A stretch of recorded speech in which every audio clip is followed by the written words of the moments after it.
Welcome to my channel. বন্ধুরা, আজ আমি রাজস্থানি লঙ্কা দিয়ে পকোড়া বানাবো।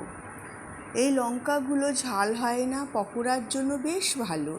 প্রথমে আমি লঙ্কাগুলোকে ধুয়ে নিয়েছি ভালো করে, নিয়ে ছুরি দিয়ে একটা সাইড আমি চিড়ে নিলাম, দিয়ে সব বীজগুলো ভিতর থেকে ফেলে দিলাম। দেখুন ভিতরটা পুরো ফাঁকা হয়ে গেছে এইভাবেই। অন্যদিকে আমি আলু সিদ্ধ করে খোসা ছাড়িয়ে ভালো করে মেখে নিলাম।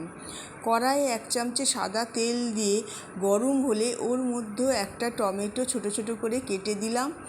একটু নরম হলে ওর মধ্যে কিছুটা আদা কুচি দিলাম, পরিমাণ মতো নুন, 1/2 চামচে মিষ্টি, চাট মশলা পরিমাণ মতন, জিরে লঙ্কা ভাজা গুঁড়ো করে রেখে দিয়েছিলাম, শুকনো লঙ্কা জিরে ভেজে গুঁড়ো করে রেখেছিলাম, সেইটা 1/2 চামচের মতন দিয়েছি। দিয়ে আলুটাকে ভালো করে মেখে নিয়ে কড়াই খুব ভালো করে নেড়ে নিলাম।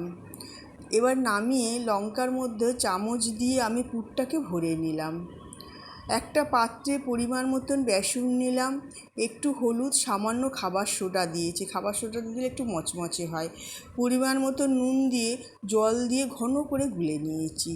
এবার কড়াই সাদা তেল দিয়ে যেই গরম হয়ে গেল তেলটা, একটু কম আঁচেই করেছি, লঙ্কাটা বেসনে ডুবিয়ে তেলে ভেজে নিলাম।